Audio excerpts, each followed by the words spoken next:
जय जय श्री राधे।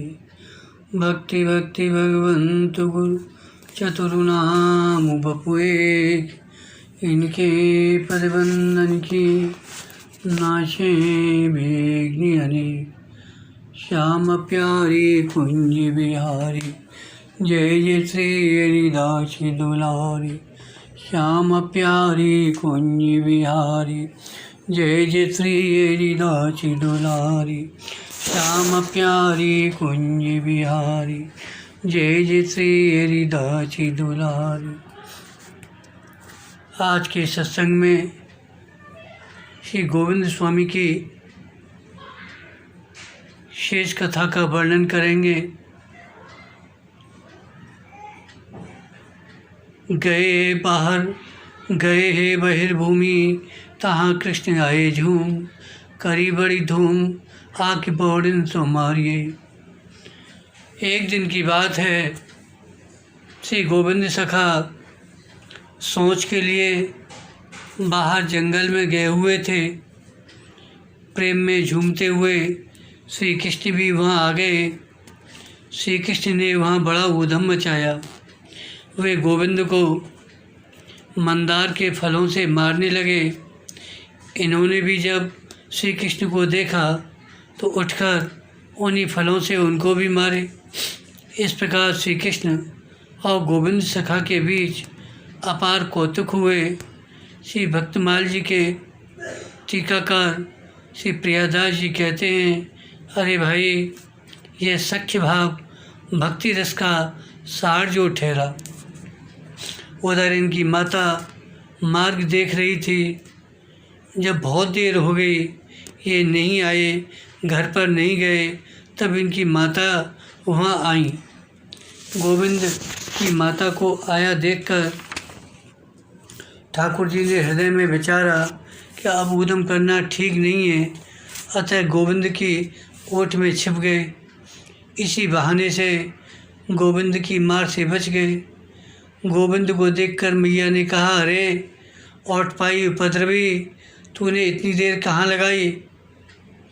गोविंद बिना कुछ बोले मैया के संग चल पड़े।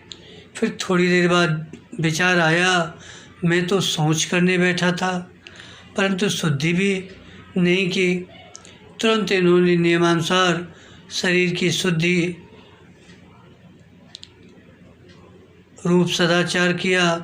श्री प्रियादास जी कहते हैं, श्री गोविंद सखा का ठाकुर जी में प्रगाढ़ प्रेम था, अतः ठाकुर जी के साथ खेलते समय ये प्रायः लौकिक सदाचार करना भी भूल जाया करते थे। जब कभी याद आती तब कर लेते। एक दिन मंदिर में ठाकुर जी के लिए परम सुंदर भोग आ रहा था। गोविंद सखा मार्ग में ही बैठे थे।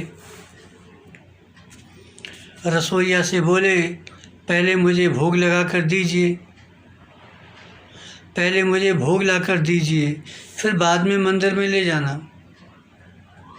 इतना सुनते ही रसोइया को बड़ा क्रोध हुआ। उन्होंने भोग का थाल पृथ्वी पर पटक दिया और श्री गोसाई जी विट्ठल नाथ जी से जाकर पुकारा, अब हमसे गोविंद की अनीति सही नहीं जाती। अब आप अपनी यह रसोई की सेवा लीजिए, अर्थात हमसे नहीं होगी और किसी से करा लीजिए। तब गोसाई जी ने गोविंद को बुलाकर रसोइया की बात सुनाई। कहा, तेरे मन में क्या आई है जो ठाकुर जी के पहले अपने लिए भोग मांग रहा है। तब गोविंद सखा ने कहा, अजी गोसाई जी, मैं इसका रहस्य बताता हूँ, मेरी बात ध्यानपूर्वक सुनो। ये आपके जो ठाकुर जी हैं, पहले खाकर वन को चले जाते हैं और मैं भोजन करके बाद में वन को जाता हूँ, तो ये मुझसे मिलते ही नहीं हैं। मैं ढूंढ ढूंढ कर हार जाता हूँ। यह सुनकर श्री गोसाई जी की बुद्धि प्रेम रस में भीग गई। तभी से गोसाई जी ने ऐसी व्यवस्था कर दी कि मंदिर में थाल जाते समय ही अमनिया एक थाल गोविंद सखा को दे दिया जाता, जिससे साथ साथ वन में जाकर आनंदपूर्वक खेल सकें।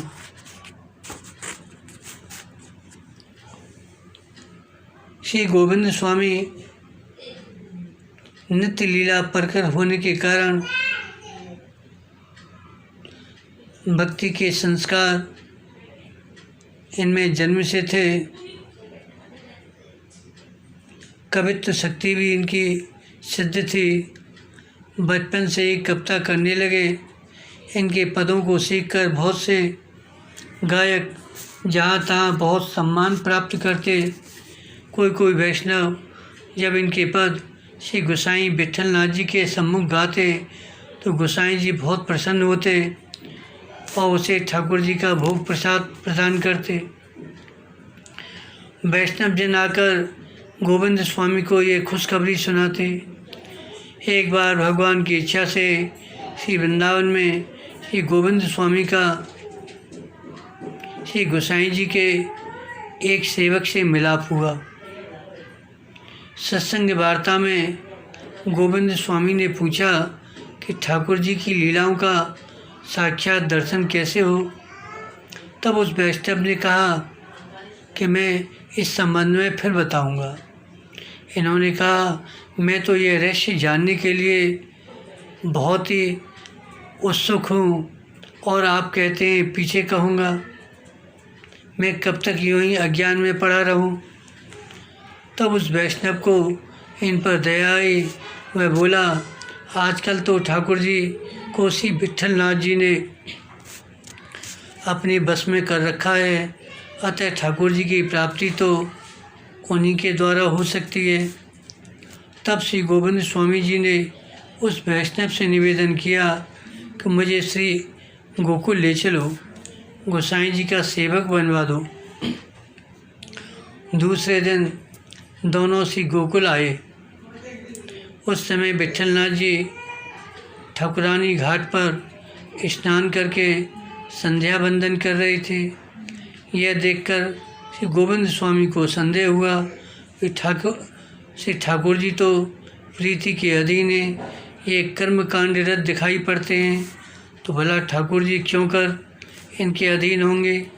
इतने में गोसाई जी अपने नृत्य कृत्य से निवृत्त होकर इनके समीप आकर पूछे, गोविंद तुम कब आए। प्रश्न सुनकर ही इनका संदेह दूर हो गया। ये समझ गए गोसाई जी तो ठाकुर जी की तरह सर्वज्ञ हैं, क्योंकि बिना पूर्व की किसी जान पहचान के परिचित जैसे नाम लेकर कुशल पूछ रहे हैं। लगता है हमारी इनकी पुरानी जन्म जन्मांतर की जान पहचान है। उन्होंने उत्तर में कहा, महाराज अभी आया हूँ। तत्पश्चात गोसाई जी ने राजभोग के बाद इन्हें ठाकुर जी का दर्शन कराया तो साक्षात बाल रूप का दर्शन हुआ। अब तो गोविंद स्वामी से रहा नहीं गया। उन्होंने गोसाई जी से प्रेम भरा उपालंब देते हुए कहा, महाराज आपने प्रथम तो मुझे अपना कर्मकांडी रूप दिखाया, अब देखता हूँ तो आपके यहाँ साक्षात श्री प्रभु विराजे हैं। तब गोसाई जी ने कहा, गोविंद बात यह भक्ति तो फूल रूपी है, कर्म मार्ग कांटा रूप है।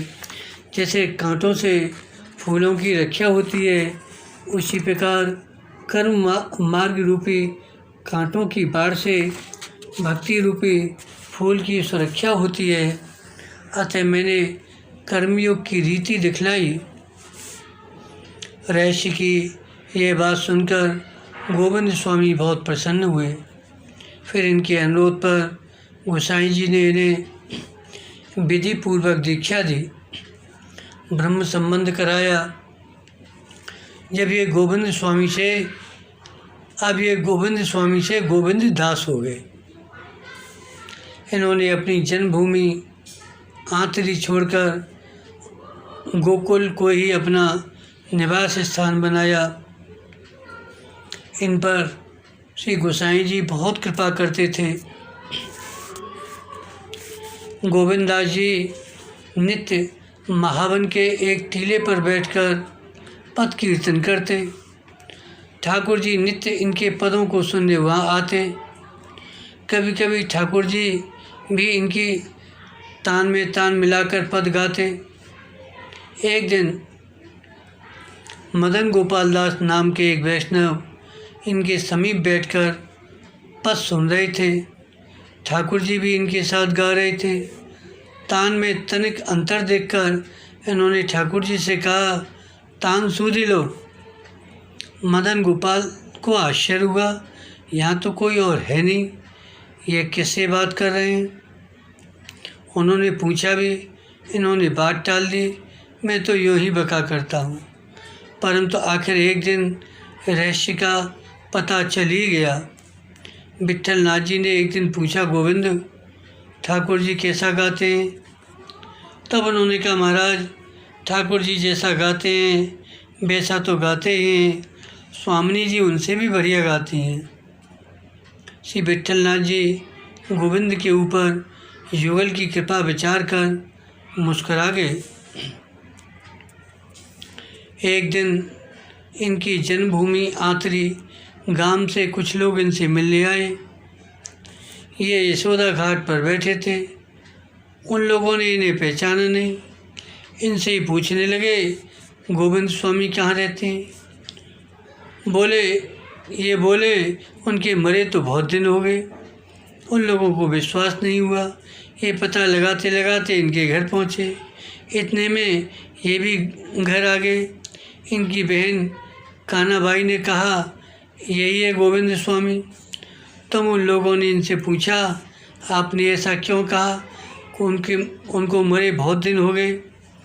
तो इन्होंने बताया कि आप लोगों ने स्वामी कहकर पूछा था। मेरे स्वामी पने का तो कब तक अंत हो गया, अब तो मैं दास हो गया। इनकी ये भक्ति भरी बात सुनकर सभी लोग बड़े प्रभावित हुए और इनसे प्रार्थना किए, हमें भी नाम सुना दीजिए। इन्होंने कहा, नाम सुनाने के अधिकारी तो स्वामी होते हैं, दास नहीं। वे सबको ले जाकर श्री विट्ठल नाथ जी का शिष्य बनाया। वर्णन आता है, श्री गोविंद जी श्री यमुना जी में साक्षात श्री जी की भावना करते थे।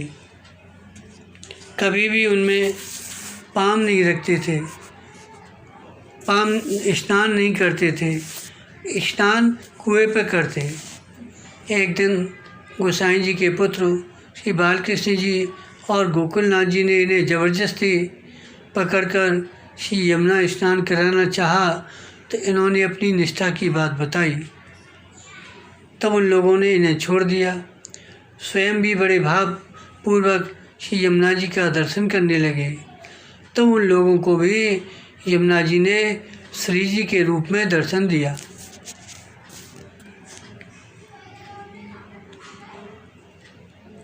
इसी तरह एक दिन श्री गोसाई जी श्रीमद् भागवत दसम स्कंद के 21वें अध्याय वेणु गीत के अंतिम श्लोक की व्याख्या कर रहे थे। रस का प्रसंग होने से वक्ता श्रोता ऐसे भाव विभोर हो गए, आधी रात हो गई, व्याख्या पूरी नहीं हुई। तब गोसाई जी सबको शयन करने का आदेश देकर स्वयं भी शयन करने चले गए। श्री गोविंद दास जी भी अपने घर को जा रहे थे। रास्ते में श्री बालकृष्ण जी, श्री गोकुलनाथ जी एवं और भी बहुत से वैष्णव मिले। श्री गोकुलनाथ जी ने पूछा, आज घर जाने में इतनी देर क्यों लगाई? इन्होंने कहा, महाराज श्री गोसाई जी के श्रीमुख से कथामृत का पान करने में कुछ विलम्ब हो गया। उन्होंने पूछा, व्याख्या कैसी थी? तो इन्होंने गदगद होकर कहा, महाराज अपनी बात आप स्वयं कहें तो उसकी क्या तुलना। अर्थात श्री गोसाई जी तो साक्षात श्री कृष्ण ही हैं, वे स्वयं अपनी लीला का आप ही वर्णन कर रहे हैं, भला वैसा वर्णन कोई और कर ही कैसे सकता है। तब गोकुलनाथ जी ने सबके समक्ष कहा कि गोविंदास ने श्री गोसाई जी के स्वरूप को अच्छी तरह जाना है। इसके बाद गोविंदास जी सबको प्रणाम करके घर गए। वर्णन आता है श्रीनाथ जी गोविंदास जी के साथ नित्य वन में जाकर क्रीड़ा करते थे। एक दिन की बात, दोनों अप्सरा कुंड पर खेल रहे थे। खेल समाप्त होने पर गोविंदास जब गिरिराज आए तो देखे यहाँ तो राजभोग की आरती हो चुकी है। तब इन्होंने कहा, ठाकुर जी तो मेरे साथ अप्सरा कुंड पर खेल रहे थे, अभी अभी मंदिर में आए हैं, फिर भोग किसको लगा, किसने आरोगा। तब गोसाई जी ने पुनः रसोई बनवाई, भोग लगाया, आरती की।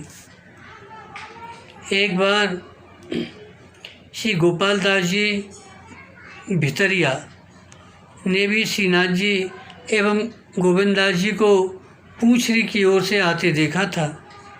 उन्होंने गोसाई जी से कहा तो गोसाई जी ने भी उनके कथन का समर्थन किया।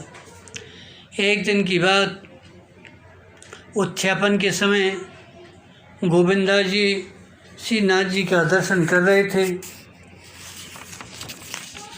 इन्होंने देखा ठाकुर जी की पाक की पेच ढीली पड़ गई है, तो ठाकुर जी से पूछे, जय जय, पाक की पेच क्यों खुल गई, जरा संभाल लीजिए अपनी पाक को। ठाकुर जी ने कहा, गोविंद तू पाक बहुत अच्छी बांधता है, आज तू ही मेरी पाक बांध दे, संभाल दे। तो गोविंदास जी मंदिर में घुसकर ठाकुर जी की पाक बांध दिए। वहाँ के एक सेवक ने गोसाई जी से शिकायत की कि गोविंदास ने मंदिर में प्रवेश करके ठाकुर जी का स्पर्श किया है, छूकर पाक बांधी है।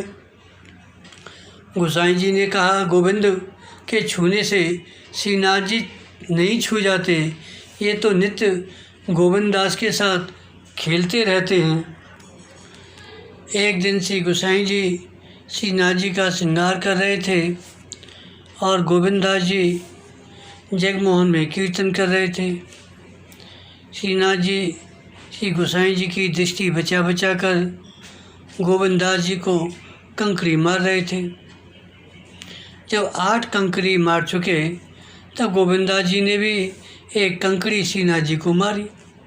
श्रीनाथ जी चौंक पड़े। श्री गोसाई जी ने पूछा, जय जय, क्या बात है। श्रीनाथ जी ने कहा, गोविंद ने कांकरी मारी है।